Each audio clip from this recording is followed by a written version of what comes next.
सागरिकं प्रधानं सर्वधर्माणां जैनं जयतु शासनं जैनं जयतु शासनं जैनं जयतु शासनं। पंच परमेष्टि भगवान की जय। आचार्य श्री गुरुवर कुंद कुंद महाराज की जय। आचार्य श्री गुरुवर विद्यासागर जी महाराज की जय। परम पूज्य निर्यापक श्रमण मुनि श्री सुधा सागर जी महाराज की जय। पूज्य महासागर जी महाराज की जय। आचार्य संघ की जय। प्रकृति की एक ऐसी विशेषता है कि जो वस्तु जितनी पुरानी हो जाती है वह उतनी कीमती और मूल्यवान हो जाती है। ओल्ड एंड गोल्ड वाली बात होती है। सभी क्षेत्रों में आप देख सकते हैं। घर में व्यक्ति जितना बुजुर्ग होगा उससे ज़्यादा लोग आशीर्वाद लेना शुभ समझते हैं। ये माँ तुम्हारे घरों में ही नहीं है, हमारे शास्त्रों में भी एक ईश्वर नाम के मुनि की चर्चा है। जो मुनि जितना पुराना हो जाता है वह संघ में भी अपने आप में वो बहुत पावरफुल माना जाए, उसको स्थिर संख्या दी, बहुत बड़ी महिमा उसकी गई। आचार्यों से भी उपाध्यायों से भी भली वो पद में बड़ा नहीं है, लेकिन अनुभव में यदि कम उम्र वाला आचार्य है और कोई पुराना स्थिर मुनि है तो आचार्य भी उसके लिए विशेष मान्यता देते हैं, स्थान देते हैं, उनसे सलाह करते हैं। जब पूज्यवर शिव सागर महाराज के संबंध में जब समाधि के बाद चर्चा आई तो भले उनके शिष्य दीक्षित नहीं थे पूज्यवर धर्म सागर महाराज, लेकिन स्थिर थे। स्थिर होने के कारण से सारे संघ ने उनको अपना नायक चुना। तो साधु संतों में भी प्राचीनता का महत्व होता है, साधना का महत्व होता है। ज्ञान में तो स्पष्ट कहा ही है, कालेन पच्यते विद्या। जितना जितना ज्ञान पुराना होता जाएगा वो ज्ञान अपने आप में अनुभव की चाशनी में पका हुआ होगा। शब्दों का ज्ञान होना अलग चीज है, उन शब्दों के उन शास्त्रों के ज्ञान को अनुभव के सीरे में पगी हुई होने की मिठाई हो जाता। मीठा होना अलग चीज है और मिठाई होना अलग चीज है। मीठा तो शक्कर भी है, गुड़ भी है, लेकिन शक्कर और गुड़ को मिठाई नहीं कहते। मिठाई बनती है और मीठा तो है। तो स्थिर जो ज्ञान होता है वो मिठाई का रूप धारण कर लेता है, व्यंजन का रूप धारण कर लेता है। और उसके बहुत बड़े पूज्यवर ज्ञानार्णव के अंदर स्थिर मुनि वृद्ध मुनि की संगति, एक अक्षर भी उसको ज्ञान नहीं है। वृद्ध मुनि को कुछ भी ज्ञान नहीं है। और नया मुनि बहुत ज्ञानी है, व्याकरण सिद्ध है, साहित्य है, तपस्वी है, सब कुछ सही है। मात तो प्राचीन गुरु में वृद्ध गुरु है, वो वृद्ध है। बहुत वर्षों से जो मुनिचर्या को पालन कर रहा है, तो भी उसकी सेवा करने के लिए बहुत बड़े विस्तार से वर्णन किया। वृद्ध सेवा ही नाम दे दिया। मुनियों के लिए कह रहा हूँ, गृहस्थ की तो बात अभी बताता हूँ। मुनि महाराजों के लिए कहा कि वृद्ध के पास कुछ भी नहीं है, मात्र अकेला वो वृद्ध है। इतने मात्र से बड़े ज्ञानी और तपस्वी को उसकी संगति करने के लिए कहा गया। राजाओं में भी जब बड़े लोग जो वृद्ध होते थे, भले वो राजा नहीं होते थे, लेकिन उम्र में जो बड़े होते थे उनको विशेष स्थान होता था, उनको कोई राजकीय दर्जा दिया था, उनसे परामर्श लिया जाता था। ऐसे परामर्श जैसे आज नेता बड़ा होता है लेकिन उसके सलाहकार आईएएस ऑफिसर होते हैं। नेता देश को नहीं चला रहे हैं, वो आईएएस ऑफिसर चलाते हैं। हर नेता के पीछे एक आईएएस ऑफिसर होता है, सलाहकार। नेता उससे सलाह लेता, बताओ इसमें क्या करूं, इस फाइल पे हस्ताक्षर करूं या नहीं करूं, कहीं मैं आगे फंस तो नहीं जाऊंगा। क्योंकि वो नेता ज्ञान में भली छोटा है, नौकरी में पद में छोटा है, लेकिन ज्ञान में वृद्ध है, ज्ञान में बहुत ज्ञानी है। तो हम अपन को सबसे पहले ये देखना है कि जिस कार्य को मैं कर रहा हूं उसके पहले जो कर चुका है उसकी आप कितना प्रसन्न कर सकते हैं, कितनी सेवा कर सकते हैं निस्वार्थ। वो कुछ भी नहीं देगा, वयोवृद्ध कुछ देता नहीं है, मिलता है वो तो भगवान, लेना तो कुछ है ही नहीं। वो तो हम पहले ही कह चुके, बड़ों से अपन को कुछ नहीं लेना है, वो अपनी सेवा स्वीकार कर ले, यही बहुत अवभाग्य है। वृद्ध लोग से कोई अपेक्षा रख कर के सेवा नहीं करना, वो तुम्हारी सेवा स्वीकार करने में इतना ही बहुत है। समझ लेना कि तुम्हारे बड़े पुण्य के उदय हैं कि ईश्वर ने तुम्हारी सेवा स्वीकार कर ली, इतनी काफी। तो इसकी चर्चा अपन कर रहे थे, ये तो हुआ शाम। आप गृहस्थों में भी, राजा महाराजाओं में भी, सब में वृद्धों की कीमत है। उम्र का बहुत इनके अनुभव होते हैं। कई जवान, हाँ, वैद्य भी जितना पुराना हो जाते अनुभवी वैद्य कहलाते, अनुभवी डॉक्टर कहलाते हैं। पढ़ाई तो सब करते हैं लेकिन अनुभवी वैद्य कहलाते हैं। और अनुभवी वैद्य का एक बहुत बड़ा रूप होता है, बहुत बड़ी उसकी समझ होती है, सोच होती है। आजकल के युवा लोग जवानी की मस्ती में बुढ़ापों को लोगों को कहते हैं इनकी बुद्धि सटिया गई है, यूजलेस, ओल्ड माइंड, यानी इनका तो कोई सलाह करना ही नहीं। बंधुओं, लगता है तुम्हें, क्योंकि वो आधुनिकता को जानते नहीं, जाने भी कैसे, उनके युग में था ही नहीं ऐसा। हर बच्चा समझता है, छोटा बच्चा भी समझता है, दादाजी तो कुछ जानते ही नहीं, मोबाइल चला के नहीं जानते, देखो मैं फटाफट जानता हूँ। वो दादा का गुरु बनने का प्रयास करता है, देखो मैं जानता हूँ, मैं ज्ञानी हूँ, लाओ यहाँ मैं बताता हूँ। ऐसे एक बार मन चले बच्चे थे, उन बच्चों ने एक दोस्त की शादी थी और सारे उन्होंने कहा कि अपनी शादी, क्योंकि शादी में लोग मौज मस्ती करते हैं। अब मौज मस्ती जब करते हैं तो उन्होंने कहा बूढ़े लोग रहते तो अपन मौज मस्ती नहीं कर पाते।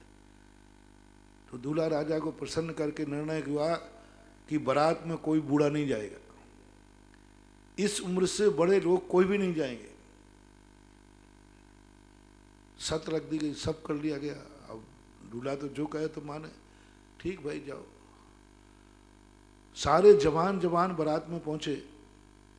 वहां पहुंचने के बाद जब सासू ने देखा, वहां के बुजुर्गों ने देखा, ये सब छोरे छोरे आए,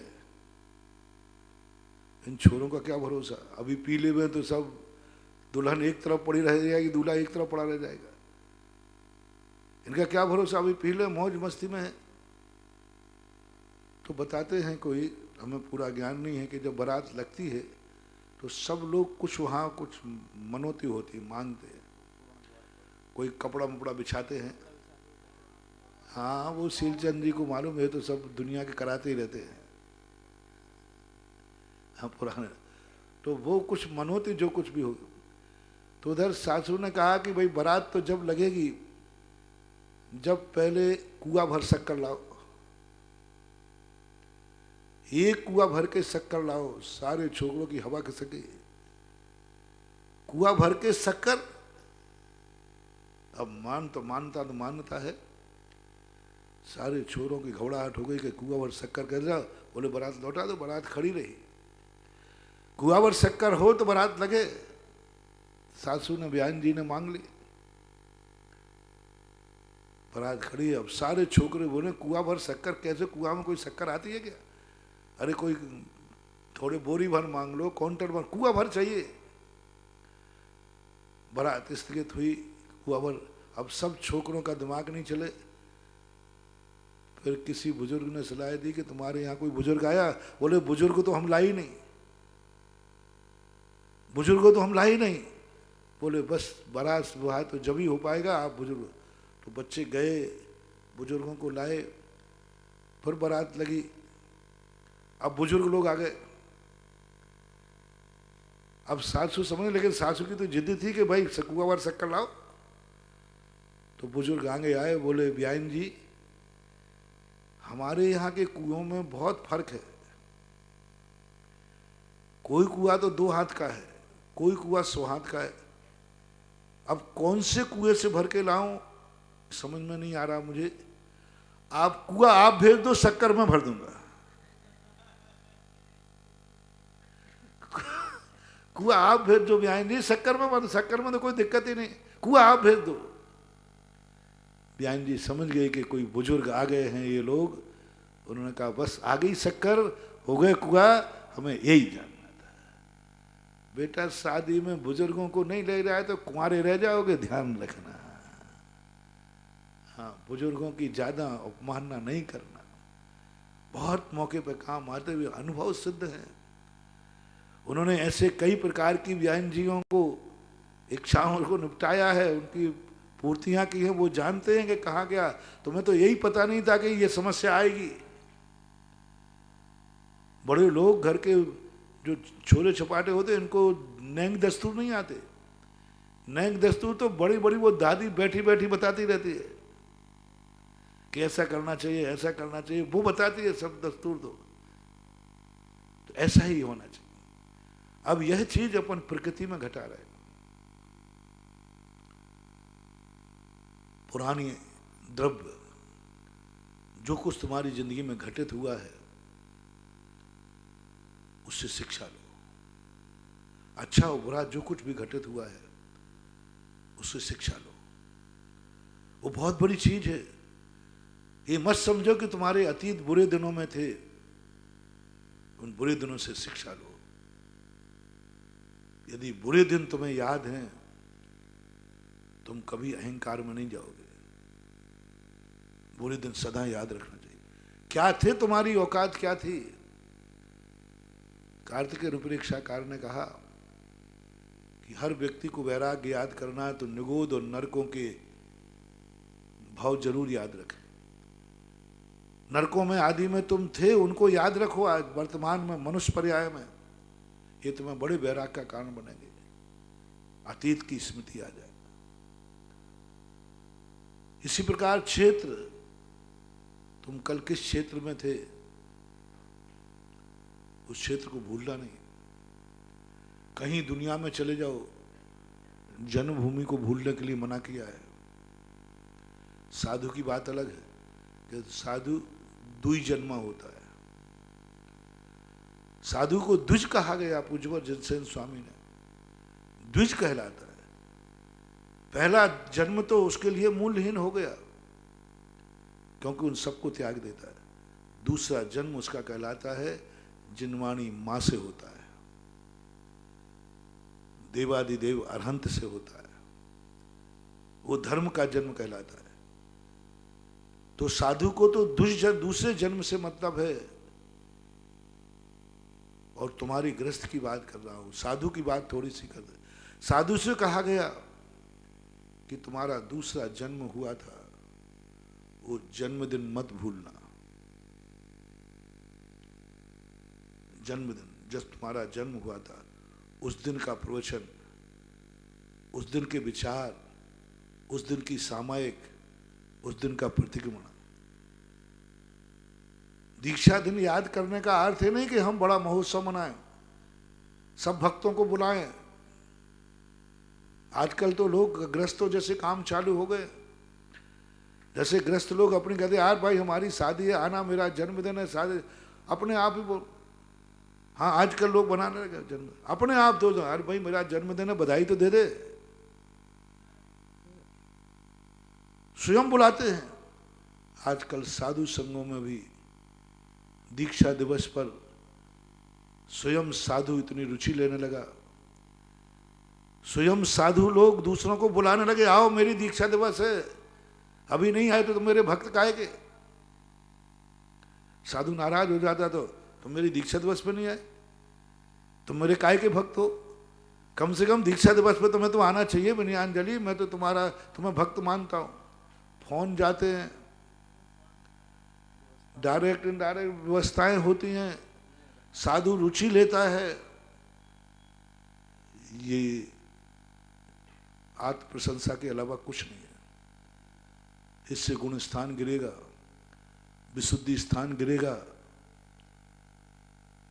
गुण स्थान गिरेगा, विशुद्धि स्थान गिरेगा, प्रमोशन नहीं डिमोशन होगा। हमारे आचार्य पूज्य गुरुदेव महाराज ने अपनी जिंदगी में कभी दीक्षा दिवस नहीं मनाया, कभी नहीं मनाया, प्रेरित भी नहीं किया, याद भी नहीं दिलाया। उस दिन किसी को इनडायरेक्ट भी नहीं कहते आज मेरा दीक्षा दिन है, आज मुझे इतने साल हो गए। हाँ इतना तो कह ही सकता है, आज मुझे दीक्षा के इतने वर्ष हो गए। आगे पीछे कह देंगे, उस दिन नहीं कहेंगे। सुबह उठ करके कोई नया कोई बात छेड़ दें, कुछ करें, इतने साल कुछ नहीं, याद ही नहीं दिलाते, भूल ही जाओ, वो भी याद नहीं दिलाते। लेकिन मुझे लगता है कि आचार्य श्री भूलते नहीं है, हम लोगों को भुलाने के लिए करते। हम लोग भूल जाएं, वो तो याद करते हैं। महोत्सव मनाना दीक्षा दिवस नहीं है, महोत्सव मनवाना दीक्षा दिवस नहीं है। भक्तों को सूचना देना, बुलवाना, पंपलेट छपाना आदि रुचि लेना, ये दीक्षा दिवस नहीं है महानुभाव। भगवती आराधनाकार ने क्या कहा, उस दिन वह सामायिक करो जो दीक्षा के पहले दिन हुई थी। वह सामायिक करो जब कपड़े उतार करके प्रथम बार अप्रमत्त गुण स्थान को प्राप्त हुए थे। वह परिणाम करो जो उस समय विशुद्धि भाव था। सब सामने बैठा था, पूरा परिवार, पूरे सब लोग सामने बैठे थे और तुम मात्र अपनी आत्मा में लीन थे।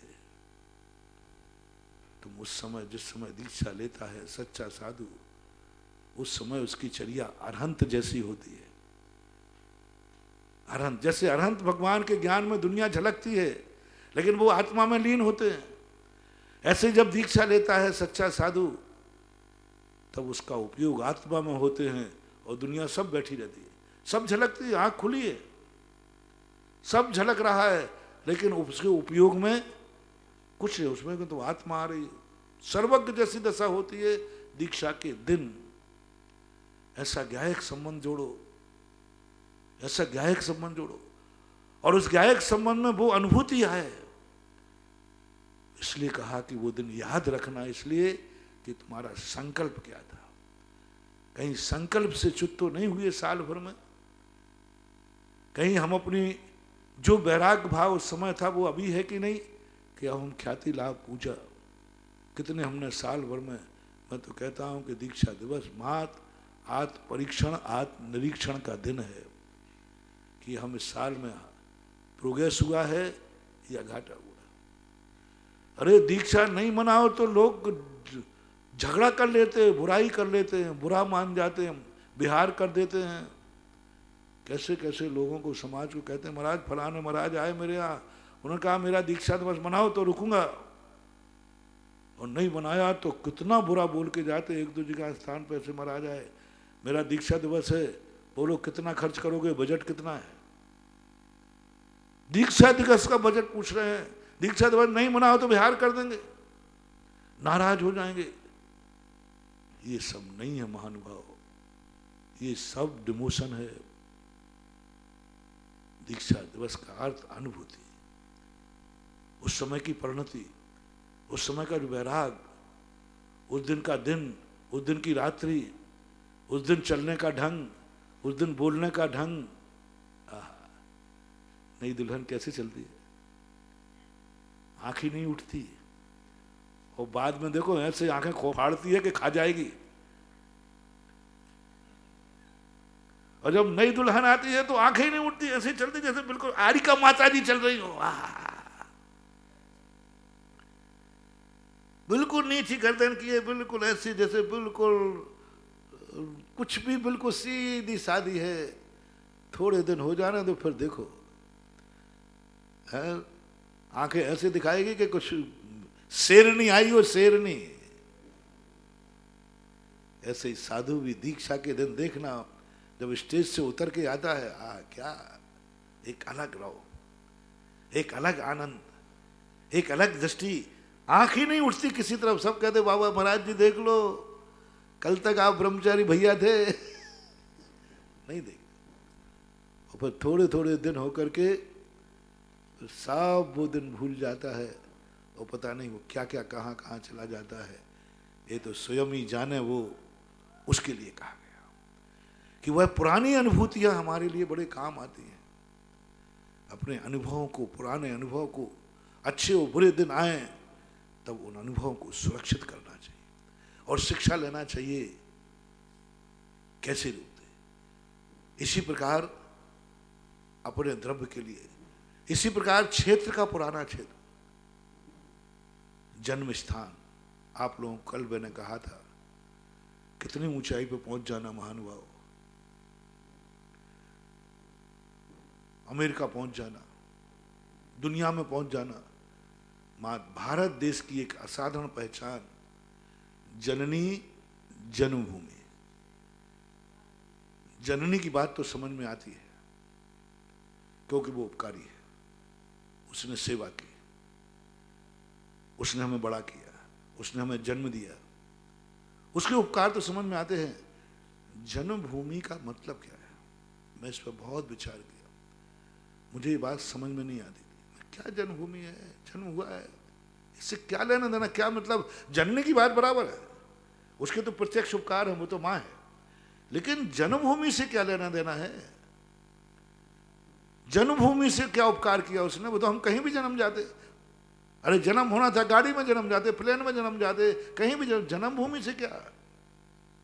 ओहो, आज समझ में आने लगा जब से मैंने वास्तु पढ़ा, आज समझ में आने लगा जब से मैंने शास्त्रों का अध्ययन किया, आज मुझे समझ में आने लगा जब सृष्टि के स्वरूप को समझा, आज जब समझ में आने लगा कि हर वस्तु से एनर्जी का आदान प्रदान कैसे हो, कैसे हम एक दूसरे से आदान प्रदान करें। उस भूमि को, उस व्यक्ति से उतना ही राग होता है जितना माँ को अपने बेटे से राग होता है। जड़ है जमीन, जड़ है पुद्गल, जड़ है पुद्गल, तीर्थंकरों के जन्म स्थान। जब अचेतन की हमने एनर्जी को देखा, अचेतन की एनर्जी आज विज्ञान ने पकड़ ली, विज्ञान ने यंत्र बना दिए, इस भूमि में कितनी एनर्जी है, यंत्र बना दिए, उससे पता चल जाता है। हम लोग पहले अपनी साधना से, अपने ज्ञान से, अपने अनुमान से पता करते थे, आज तो विज्ञान ने यंत्र बना दिए। मैंने कहा इसमें एनर्जी, पुरुष में एनर्जी तो समझ में आती है, जीव है, लेकिन जड़ में एनर्जी, एक ईंट में एनर्जी, एक पत्थर में एनर्जी, इनकी एनर्जी का क्या? जब मैंने इसको थोड़ा डेवलप किया, पढ़ा, ओहो, अब समझ में आने लगा। जैसे तुम्हारी माँ को तुमसे प्यार होता है, माँ जैसे तुमसे अनुराग करती है, माँ जैसे तुम्हें चाहती है, सबसे ज्यादा दुनिया में तुम्हें माँ चाहती है। जिस जन्मभूमि पर तुम सबसे पहले आके अवतरित पड़े थे, वो स्थान को भी तुमसे बहुत राग होता है। वो उस समय उसमें इतनी एनर्जी देती है, तुम दुनिया में कहीं भी रहोगे वह तुम्हारे लिए एनर्जी देती है, माँ के समान।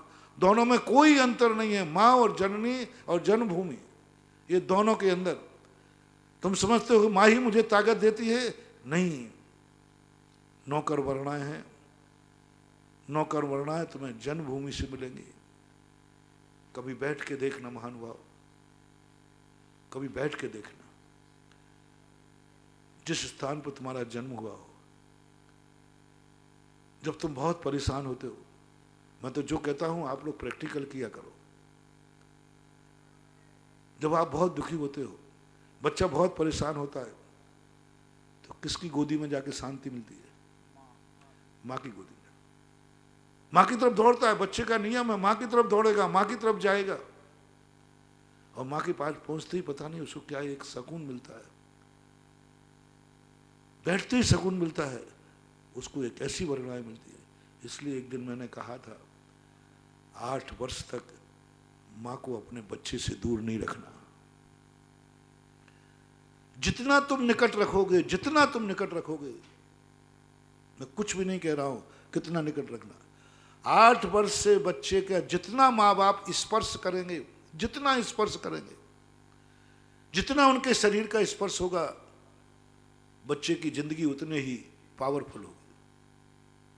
तो मैंने 2-4 दिन पहले कहा था, आजकल माँ बाप का स्पर्श नहीं मिल रहा है बच्चों को, इसलिए बच्चे बाद में माँ बाप को भूलने लगे, माँ बाप को यूजलेस मानने लगे। माँ बाप के प्रति बूढ़े होने के बाद उनका कोई राग भाव नहीं रहता, कोई राग भाव, मतलब ही नहीं उनको।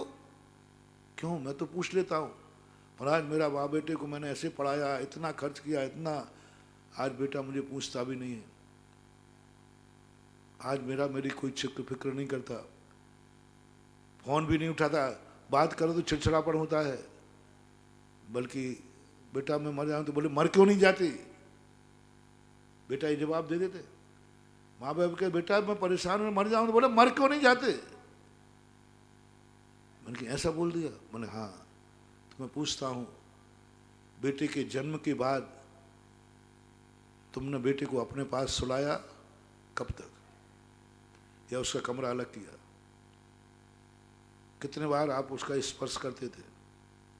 आजकल के लोग देख लो, गोदी में उठाता था बच्चा, जब रोता था गोदी में उठा के खिलाते थे। आज वो एक डोली चल गई, डोली में पड़ा रहता है, और डोली की डोली उठाते जैसे कचड़ा घर उठाते हैं।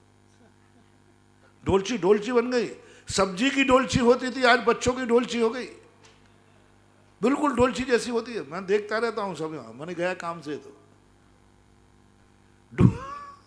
गोदी ही डोलची होती थी, गोदी ही डोलची थी। आज तो डोली में पकड़े रहते पर उठा दे, और उसमें पहिया और लगा दिए।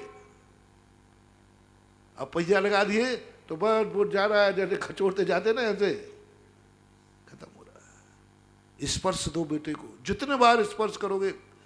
पहले बेटा रोता था, माँ गले से लगा लेती थी, स्पर्श देती थी। स्पर्श एनर्जी, स्पर्श ऊर्जा, प्राण ऊर्जा कहलाती है, ये आज खत्म होती जा रही है।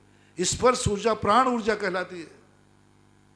बहुत बड़ी बात बता रहा हूं मानव, अपने बच्चों के 8 साल के पहले आप उनको स्पर्श दो, बार बार बैठा लो, अपने पास बैठा लो, गोदी में बैठा लो, भोजन कराओ तो पास में बैठा के कराओ, स्पर्श दो। स्पर्श रैकी ये कुदरत की देन थी, जो माँ बेटे को देती थी, पिता बेटे को दे देता है। दूर मत करो बेटे से, उसकी बहुत बड़ी जिंदगी है, वो बहुत बड़ा जीवन है वो। एक बार मैंने कहा था, जो माता जो पिता अपने हाथ में गंदोदक लेकर 8 वर्ष बेटे के माथे पर लगाता है, 1 लाख मुनिराजों का आशीर्वाद भी वो काम नहीं करेगा जो पिता के हाथ में गंदोदक लेकर गंदोदक से भरा हाथ माथे को छू जाए। मैं लाखों मुनिराजों के आशीर्वाद से भी पावरफुल बता रहा हूं, पिता का हाथ, मात पिता का हाथ बेटे के लिए, नहीं तो तुम सबको आशीर्वाद देना शुरू कर दो। मात बेटे के लिए वो गंदोदक से भरा है और वो उसके माथे पे लगा दे। पहला दर्शन बेटे का करो, गंदोदक के साथ हाथ देकर, हाथ में लेकर उसके माथे का स्पर्श करो। पालने में पड़े हुए बच्चे को अपने हाथ से गंदोदक दो, अपने हाथ से लगाओ। सवाल गंदोदक का नहीं है, सवाल बेटे का है। बेटे को पिता के हाथ का गंदोदक मिलना चाहिए, माता के हाथ का गंदोदक मिलना चाहिए। जो उसका निकटवर्ती सबसे ज्यादा चहेता है वो मंदक माथे पे गंदोदक लगावे, लगाना चाहिए, बहुत बड़ी शक्ति। लेकिन आज तुम स्पर्श रैकी से दूर हो रहे हो, बहुत बड़ी रैकी थी महानुभाव। तो जो तुम्हारा संपर्क माँ का है, इसी प्रकार से जननी जन्मभूमि भी, जिस पर तुम जन्मते हो, वो कैच कर लेती है, ये मेरा बेटा है, ये मेरी गोदी में जन्मा था, पेट से बाहर आकर के मेरी गोदी में गिरा था। बस उतनी भूमि आपके लिए उतनी ताकत दे। कभी देखना, करके देखना, जब तुम खूब टेंशन में हो, खूब विकल्प में हो, करके उस कमरे में चला जाना, मेरा सबसे कहना है, अपने घर के कमरे के जन्म स्थान जरूर मां से पूछ लेना। अब आज की तो विडंबना है, आज की तो विडंबना है, 90% लोगों के अस्पताल में जन्म होते हैं, ट्रे पे ट्रे ट्रे ट्रे, जमीन पे गिरता था बालक, जमीन पे गिरता था बालक, जमीन पे आता था बालक और जमीन पे लेटाते थे उस बालक, कुछ नहीं रहता था, खाली जमीन रहती उस पर लेटता था बालक, माँ की गोद में सीधा लेटता था। आज तो सबके जन्म अस्पतालों में, प्राय किसी से पूछो कहाँ जन्म हुआ, बोले हॉस्पिटल में। अब हॉस्पिटल तो पलंग भी बदल गया, कपड़े सब बदल गए, जमीन पे गए ही नहीं। इस सिद्धांतों को तो बहुत अच्छा मानने लगे, तो मैं एक बहुत बड़ी माँ खो दी। एक माँ जन्म देने वाली है और एक माँ जहाँ जन्म लिया है वो माँ है। दो माताओं के बीच में पला हुआ बालक ऐसे ही महासागर में पहुंच जाता है जैसे दो किनारों के बीच में बही हुई नदी अंतिम यात्रा कर लेती है। एक किनारा भी गड़बड़ हो जाए तो नदी बिखर जाती है। दो माताएं, आपके लिए कह रहा हूं मैं, दो माताएं आपको चाहिए, एक आपकी जन्म देने वाली और एक जन्मभूमि। इन दोनों को कभी मत भूलना, कभी मत भूलना। दुनिया में कहीं चले जाना, उस जन्मभूमि का पहला तो अपने पूर्वजों से, अपने माँ बाप से जन्म स्थान पूछ लेना। आप अमेरिका पहुंच गए, आप बॉम्बे पहुंच गए, आप पांडुचेरी पहुंच गए, आप आसाम पहुंच गए, कहाँ पहुंच गए उनसे कोई मतलब नहीं। आपका जन्म स्थान का देश कौन सा है, प्रांत कौन सा है, प्रांत में जिला कौन सा है, जिला में तहसील कौन सी है, तहसील में गांव कौन सा है, गांव में घर कौन सा है, घर में कमरा कौन सा है। इतना सा मेरा कहना मान लेना, अपने माँ बाप से जरूर पूछ लेना। आप गृहस्थी में रहना हो, बाबा जी बनना हो तो नहीं पूछने की जरूरत है,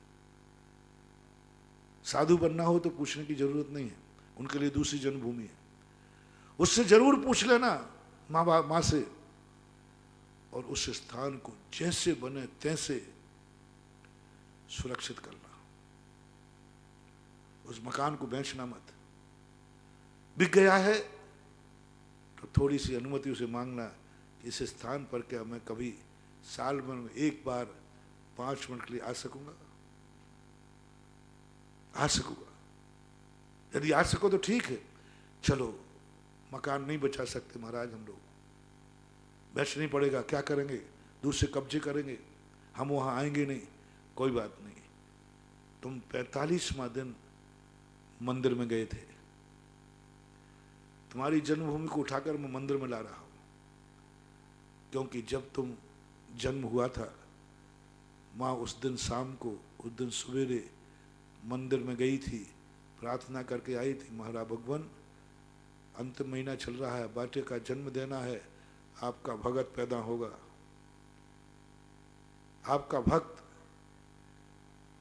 भक्त पैदा होगा, आपकी भक्तन पैदा होगी, आशीर्वाद दो। भगवान से आशीर्वाद लेकर के जन्म दिया था तुम्हें। 45वें दिन होते सबसे पहले भगवान के पास ले गई थी। जब भी दुख दर्द तुम्हारे पास आया, उस मंदिर में जाकर के उसने कितने बार श्रीफल चढ़ाए, तेरी परेशानी की, तेरी बीमारी के,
मंदिर है भी कि नहीं।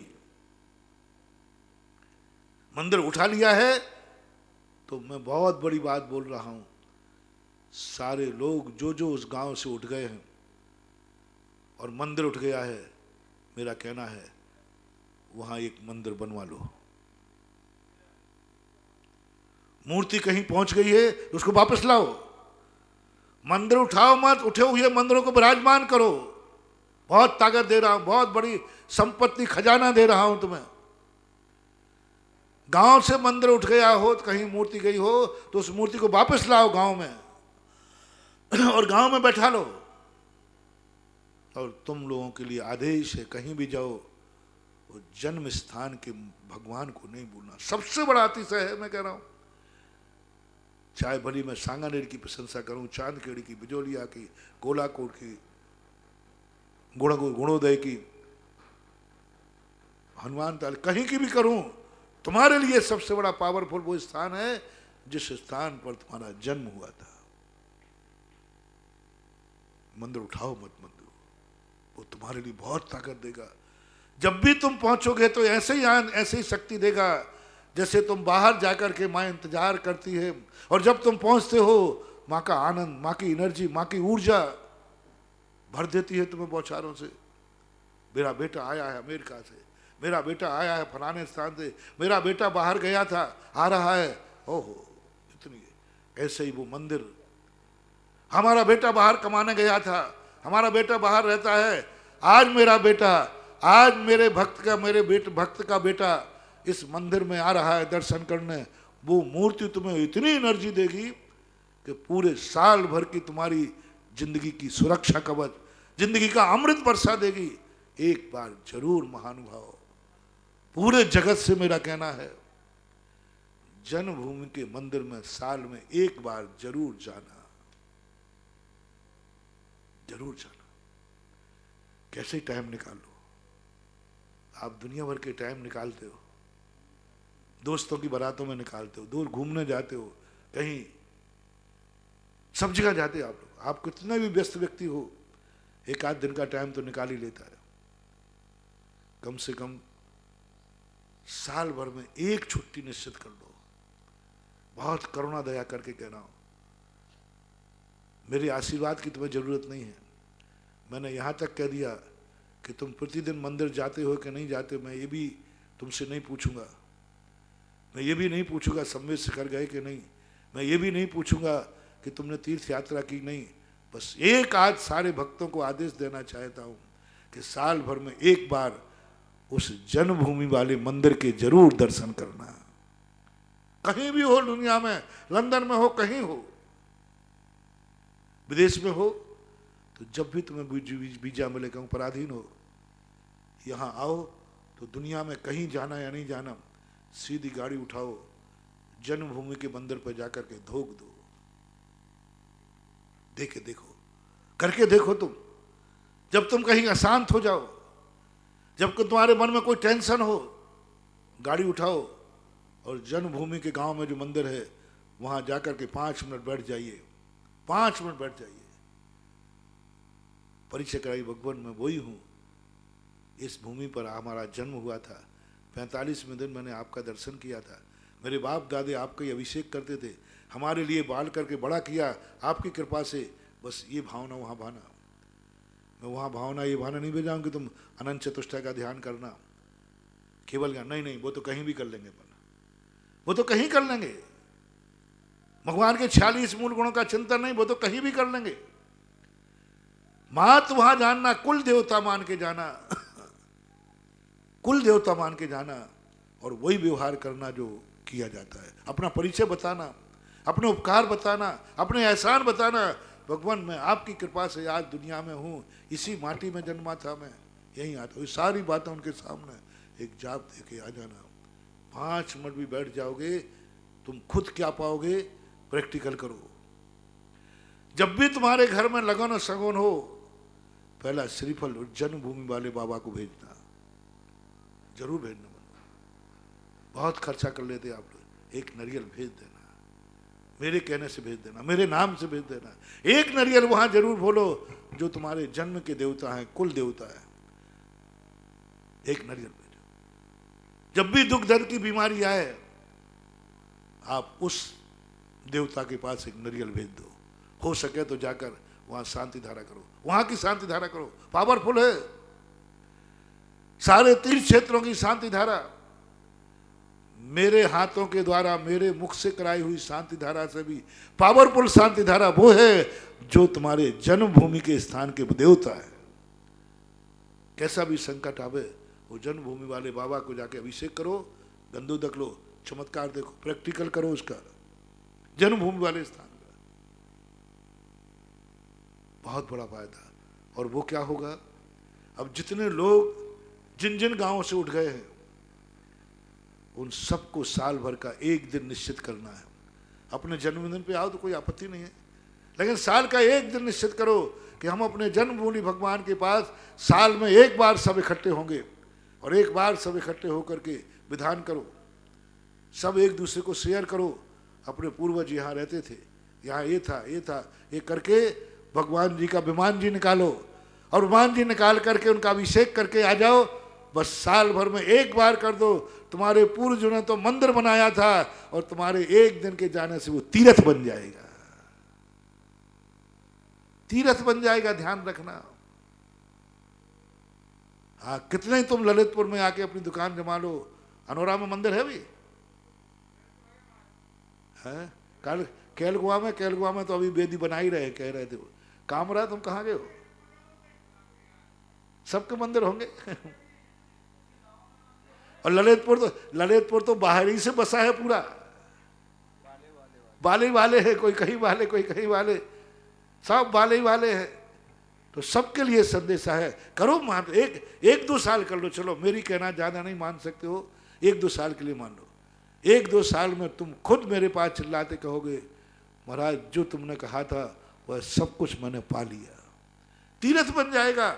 और भगवान भी कहेंगे कि इसके बाप ने तो मंदिर बनाया था और इसने तो तीर्थ बना दिया। धीरे धीरे करके मैंने तो कई गांवों को तीर्थ बनाया है।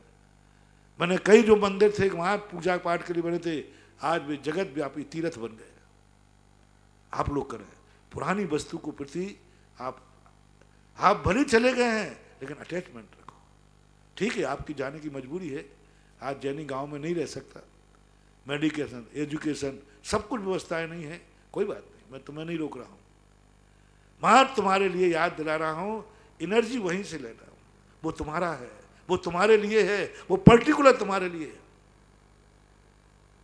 यदि ये सारे भारत के लोग जो जिन गांवों से उठे हैं, यदि ऐसा आज का प्रवचन मेरा मान लें, तो क्या मंदिर उठाना पड़ेगा? क्या मंदिर उठेंगे? और जब तुम सब इकट्ठे हो गए तो कुछ दान पूजा, तो दान दक्षिणा तो आएगी, वो इतना दान आ जाएगा कि साल भर का एक किसी गरीब को वहीं दुकान खुला देना, एक मकान दे देना जो तुम्हारा खुद का है, उसको तुम्हारे मकान में रख दो, उसको मंदिर में बच जाएगा, और वो पूजा पाठ करेगा, और साल भर में तुम पहुंच जाना। कल मैंने एक रामगढ़ का उदाहरण दिया था, राजस्थान के अंदर बहुत सारे स्थानों पे ऐसे हुआ है। कभी मंदिर नहीं उठेगा, साल भर में सब इकट्ठे हो गए, लाख 2 लाख रुपए आज कोई मायना नहीं रखता है, इतने में मंदिर चल जाएगा, इंदिर मंदिर उठ जाएगा। और आजकल सरकारी योजनाओं का कोई भरोसा नहीं, कब कहां से हाईवे निकल जाए, और कल फिर तुम मंदिर घुके जमीन ढूंढते रहोगे, और कोई पहुंच गया वहां तो मंदिर बनाया मिल जाएगा, पुराना पूर्वजों का संभल जाएगा। कितने मंदिर थे जो उठ गए, वहां से आज हाईवे निकल गए, कोई फैक्ट्री पहुंच गई, वो पुराने मंदिरों को फिर से जीर्णोद्धार हुआ। आप जीवित रखो पुराने मंदिरों को, उठाओ मत। उठाना समस्या का समाधान नहीं। मुझे बहुत तरफ आता है, उन गांव से निकले हुए लोग पता नहीं कहां कहां अरबपति हैं, करोड़पति हैं, लेकिन गांव को भूल गए। मैं तो कहता हूं, जिस गांव में जाता हूं सब लोग उठ हो जाते हैं, तो जब दर्शन करता हूं तो मैं कहता हूं कि देखो भगवान, मंदिर की दुर्दशा देखकर ऐसा लगता है, तो मेरा सिद्धांत कुछ अलग ही है। मैं देख करके, महाराज जी कोई वर्षों से पूजा नहीं हो रही, मैं तुरंत मूल नायक के पास जाता हूँ। मैंने कि बाबा जी क्या बात है? बोले क्या बात है, बैठा हूँ अकेला। मैंने कि ये सब तुम्हारी गलती है, सब आपकी गलती है। बाप बेटों को सिर पे चढ़ा ले, बाप बेटों को खुली तिजोरी की चाबी दे दे, बाप बेटों को खूब सब तरफ से उसके जेब भर दे, बोलो बेटा बचेगा कि हाथ से जाएगा? बस मैंने कहा यही आपकी गलती है, आपने अपने भक्तों को इतना अमीर बना दिया कि वो तुम्हें छोड़ के चले गए। आज भी गांव में लोग पड़े हैं क्योंकि उनके पास, जिनके पास पैसा हुआ नहीं और वे, मैंने कि भगवान कम से कम कृपा करते समय इतना तो सोचते कि तुम्हारी क्या दशा होगी। गलत तो नहीं बोल रहा हूं। गांव से लोग भागने का कारण क्या है? दो पैसे आए, गांव में मकान बना लिया, शहर में व्यापार धंधे कर लिए। और जिनके पास आज पूंजी नहीं है, वे गरीब आज भी गांव में। लेकिन उनसे पूछो भाई क्यों रह रहे आप गांव में? मैं उनसे पूछता हूँ भाई आप गांव में क्यों पड़े हो?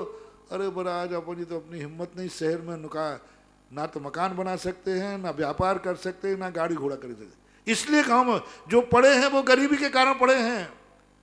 तो मैंने कि भगवान थोड़ा गरीब बना के रखो करो दो चार को। अब बोलो कैसा रहा?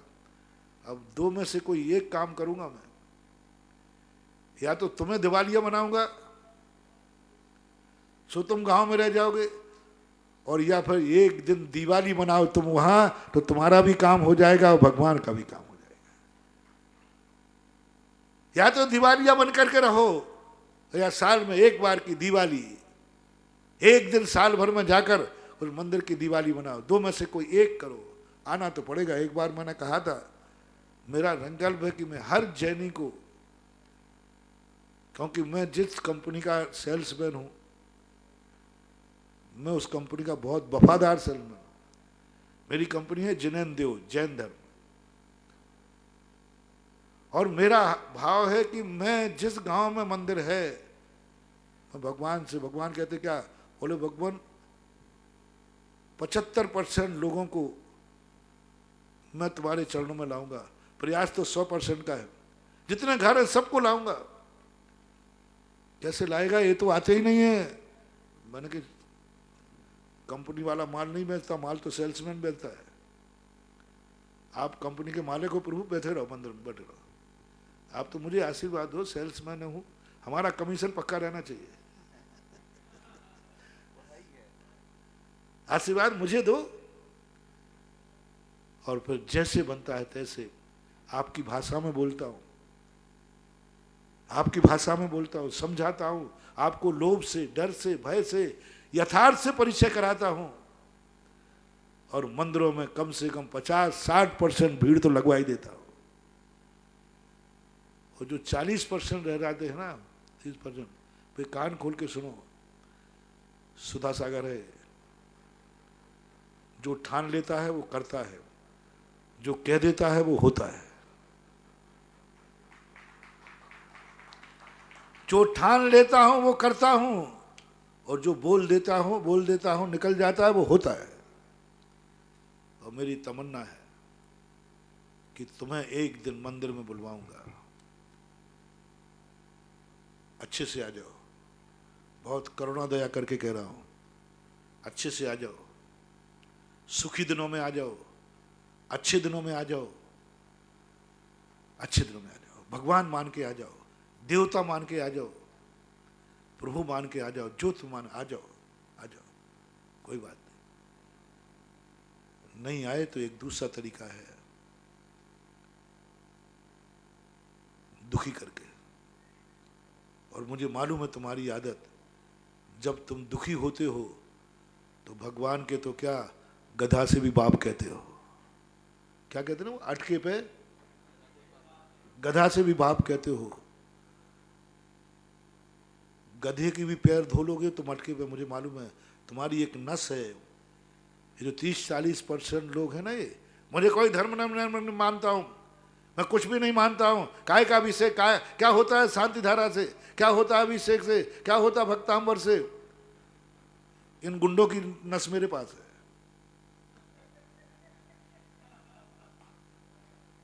हाँ, जो खूंखार है, जो डाकू होते ना, वे मजिस्ट्रेट के सामने कभी अपना अपराध कबूल नहीं करते। नहीं साहब मैंने नहीं किया, बोले साहब नहीं किया तो मजिस्ट्रेट ने इनको 7 दिन के रिमांडर पर भेज दो। और जब पुलिस के डंडे पड़ते हैं 8वें दिन आता है अदालत में, क्यों भाई? हाँ साहब किया है। अब गरम हलवा भी नहीं चवाया बन रहा है। मूर्ख था वो, अपराध तो कबूल करना ही था, रिमांडर की मार बेफालतू खाई। ऐसे ही तुम्हारे लिए भी रिमांडर पे भेजूंगा। कर्म पुलिस है, धर्म मजिस्ट्रेट है। तुम्हारे गुरु मजिस्ट्रेट हैं, तुम्हारे मंदिर मजिस्ट्रेट है, सब कुछ मजिस्ट्रेट है, धर्म मजिस्ट्रेट के समान है। एक बार कह रहा है मान जाओ, गुरु मजिस्ट्रेट है, जो कहे वो मान जाओ तुरंत। जी कल से चालू कर दूंगा, मान जाओ, मेरे कहना मान जाओ।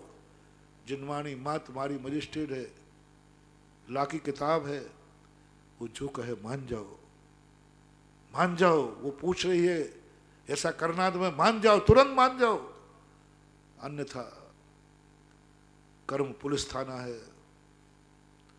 जिनवाणी और गुरु ने यदि ये कह दिया ये मेरे से नहीं मान रहा है, ये कबूल नहीं कर रहा है, इसे रिमांडर पर भेज दो।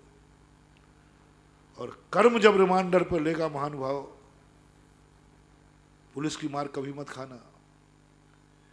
एक बार जिन्होंने पुलिस की मार खाई है, जब जब बादल होते हैं तब तक कसकती है, लोग कहते हैं, क्योंकि उनकी चोट मुदी चोट होती है। ये कर्म की मार कभी मत खाना महानुभाव, बहुत बुरी दशा करता है। कर्म जिनके पीछे पड़ जाता है रुला देता है। बड़ी बड़ी शक्तियों को रुला दिया, राम जैसी महाशक्ति को भी रुला दिया कर्म ने। ऋषभ देव जैसी शक्ति को 7 महीने घुमा दिया 1, 2 अंजलि 3 अंजलि गन्ने के रस के लिए।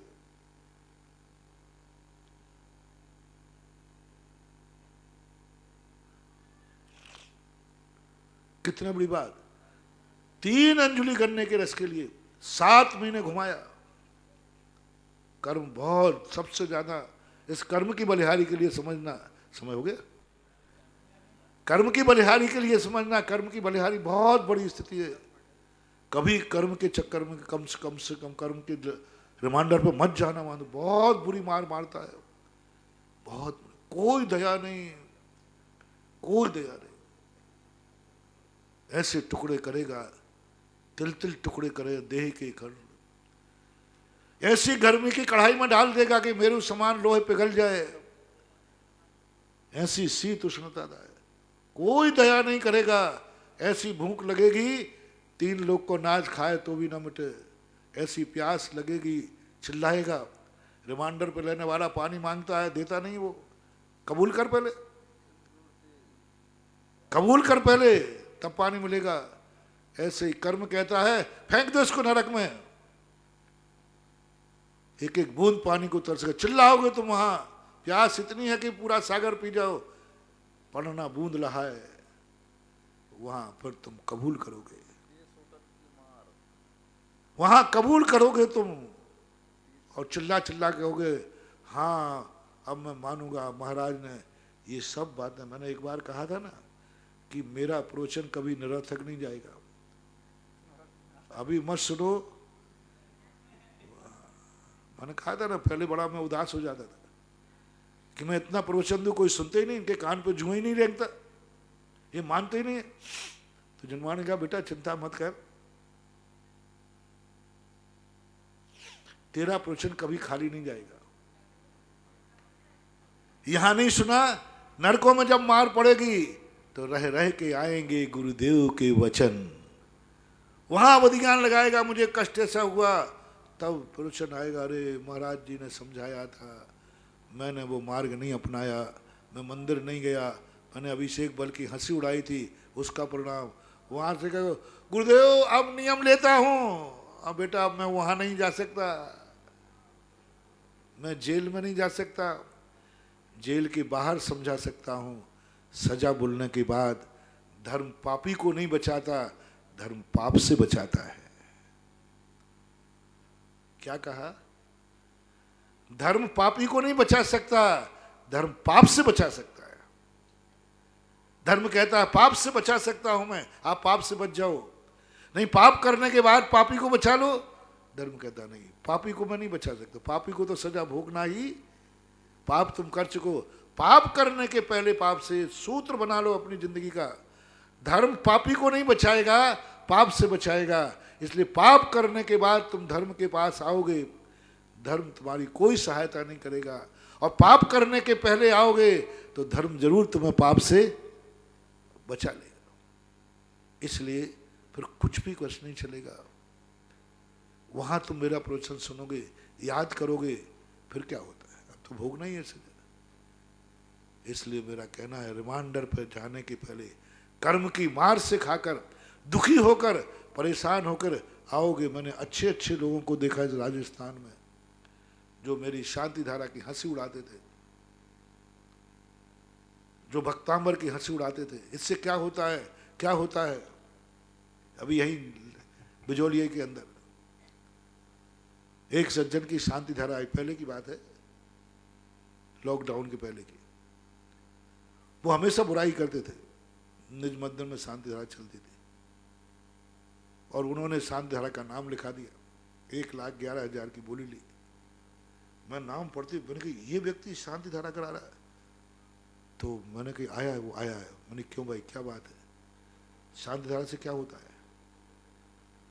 तूने तो खुली बुराई की, तू तो खुली बुराई करता है, शांति धारा से क्या होता है। ये सब कमाई का साधन है, ये व्यापार मचा रखा है। हाँ, उसने सब कहे, ये धंधा है, ये व्यापार है, ये पैसा कमाने का तरीका है। सारे टाइटल खूब बुराई करता था।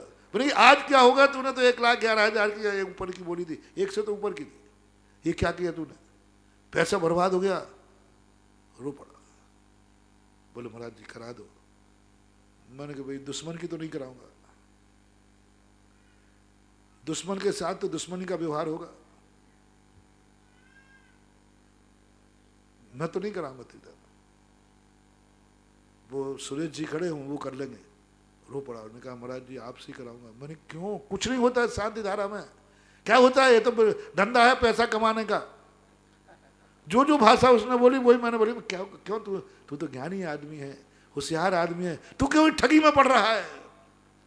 रो पड़ा, बोले महाराज जी मत करो मेरी मजाक, बहुत संकट में हूँ, बहुत विपदा में हूँ, पूरा परिवार संकट में है।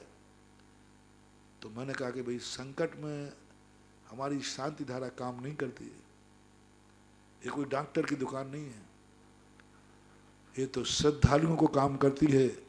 जिसके मन में ये भाव हो कि गंधोदक में अतिशय है, गुरु के वचनों में शक्ति है, तो काम करेगी। मां सैंपल में लेने आए हो तो